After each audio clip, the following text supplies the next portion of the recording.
హొరాషియోస్ స్పాఫోర్డ్ అనేటువంటి ఒక వ్యక్తి ప్రతి ఆదివారం దేవుని సన్నిధికి వెళ్తూ భక్తిగా జీవిస్తున్నటువంటి వ్యక్తి. ఆయనకు దేవుడు అనుగ్రహించినటువంటి కుమారుడు హఠాత్తుగా మరణిస్తాడు. కుమారుని కోల్పోయిన తర్వాత ఆ దేవుని బిడ్డ ఎంతగానో దిగులు చెందుతాడు, బాధపడతాడు. అయితే తన జీవితంలో ఇంకొంత ముందుకు వెళ్ళిన తర్వాత తను వ్యాపారం చేస్తున్నదంతా కూడా నష్టపోతాడు. కుమారుడు చనిపోయాడు, వ్యాపారం కూడా లాస్ లోకి వెళ్ళిపోయింది, మొత్తం తగలబడిపోయాయి.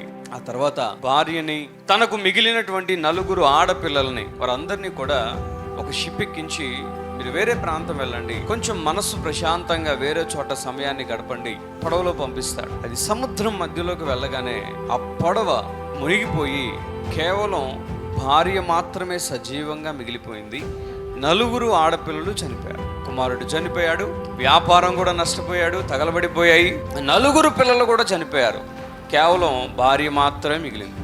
ఆ భార్య ఒడ్డుకు చేరిన తర్వాత తన భర్తకు ఉత్తరం రాసింది, మన పిల్లలందరూ చనిపోయారు, నేను ఒంటరిగా మిగిలిపోయాను, ఏం చేయాలో తెలియట్లేదు. ఆ ఉత్తరమును చదివిన తర్వాత స్పాఫోర్డ్ అనేటువంటి వ్యక్తి తిరిగి మరలా తన భార్య చెంతకు చేరడానికి తను కూడా పడవ మీద ప్రయాణం చేస్తూ ఉన్నాడు.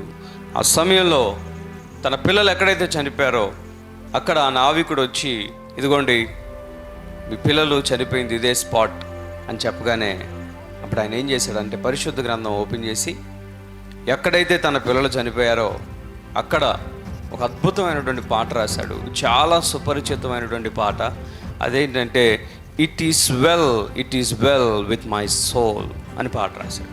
అంటే అర్థం ఏంటంటే ఇన్ని జరిగినా, ఇన్ని శ్రమలు వచ్చినా, ఇన్ని ఇబ్బందులు వచ్చినా ఇట్ ఈస్ వెల్, అంతా బాగానే ఉంది, నా హృదయం బాగానే ఉంది, నా ఆత్మ దేవునిలో సంతోషంగా ఉంది అని భక్తుడు పాట రాశాడు. కారణం ఏంటంటే దేవుని యొక్క మాటలు, దేవుని యొక్క వాక్యము నీవు ఎన్ని శ్రమల గుండా వెళ్తున్నా నీకు సంతోషమునివ్వగలదు. గట్టిగా చప్పట్లు కొట్టి దేవుని మహిమపరచండి. హల్లెలూయా.